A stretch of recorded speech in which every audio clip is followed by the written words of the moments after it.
आजकाल वजन खूप वाढतंय लोकांचं आणि अनफॉर्च्युनेटली आजही लोक त्या वजन वाढण्याकडे दुर्लक्ष करतात, की नाही हेल्दी पाहिजे, खात्यापित्या घरचा मी वाटलो पाहिजे, अशी काही काही लोकांची संकल्पना आहे. हो.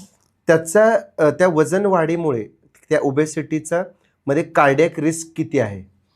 कार्डियक रिस्क फॅक्टर्स जर बघितले ना तर त्याच्यात ओबेसिटी हे आहेच, म्हणजे बैठी जीवनशैली, त्याच्यामुळे वाढलेलं वजन आणि त्याच्यामुळे येणारा डायबिटीज पहिला ह्याच्यात, त्याच्यानंतर येणारा हायपरटेन्शन आणि ह्या दोन्हीचा परिणाम तुमच्या हार्ट डिझीजवर होतच असतो. त्यामुळे वजन नियंत्रित ठेवणं ही काळाची गरजच राहणार आहे. तिसरी महत्त्वाची गोष्ट आहे की जेव्हा तुमचं वजन वाढतं तेव्हा तुमचे कॉग्निटिव्ह फंक्शन्स पण थोडेसे कमी होतात. म्हणजे मेंदू तुमचं हे दोन प्रकारचे फॅट असतात. एक असतं ते पॅराटल फॅट, दुसरं असतं ते विसरल फॅट.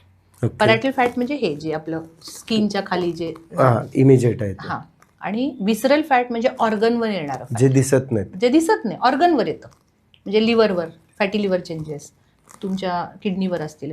मग हळूहळू जर हे कोलेस्ट्रॉल हे जर ओबेसिटीमुळे जर फॅट वाढत गेलं तर तुमचे ऑर्गन्स पण काम करायचे कमी करतात. बरोबर. त्यामुळे ज्यांना फॅटी लिव्हर चेंजेस आहेत, बऱ्याचदा आपण काही वेळा पोटात दुखतं म्हणून सोनोग्राफीला जातात आणि fatty liver changes grade 1 grade 2 fatty liver changes म्हणून रिपोर्ट येतो. पण आपण निग्लेक्ट करतो, खाली बघतो की स्टोन आहे का, अपेंडिक्स आहे का, तेवढंच ऑपरेट करा आणि सोडून द्या. Okay, that is a first alarming sign for you. आणि हे त्यावेळी जर ओळखलं की फॅटी लिव्हर चेंजेस येत आहेत म्हणजे माझ्यामध्ये काहीतरी असं घडतंय ज्याच्यात कोलेस्ट्रॉल वाढायला, मला काळजी घेतली पाहिजे. आणि हे डॉक्टरांनी सांगणं त्यांना गरजेचं आहे. राईट. जेव्हा आमच्याकडे येतो पुन्हा प्रिव्हेंटिव्ह मध्ये पेशंट, तेव्हा आम्ही स्पष्ट सांगतो की मग त्याला सायंटिफिकली समजून दिलं पाहिजे की फॅटी लिव्हर चेंजेस म्हणजे काय, त्याला एक्झॅक्टली डाएट काय पाहिजे.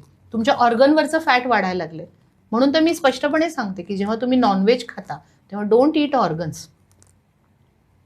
ओके. हां, आपल्याकडे ऑर्गन्स खाण्याचं कॉमन आहे आपल्या इंडियामध्ये. ऑर्गन्स तेवढे खाऊ नका. बाकी तुम्ही मसल खाऊ शकता, बोन्स मांस खाऊ शकता. ओके. त्यातल्या त्यात पण red meat is always dangerous to your health. पक्षी चालू शकतो, अंडीच बेस्ट आहेत. Fish good for the health. त्यात पण 2 प्रकार, सी फूड, रिव्हर फूड.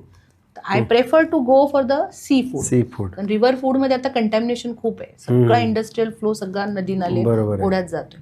त्यामुळे बऱ्याचसं मर्क्युरी पॉयझनिंग किंवा आर्सेनिक पॉयझनिंग खूप सध्या कॉमन चाललेलं आहे.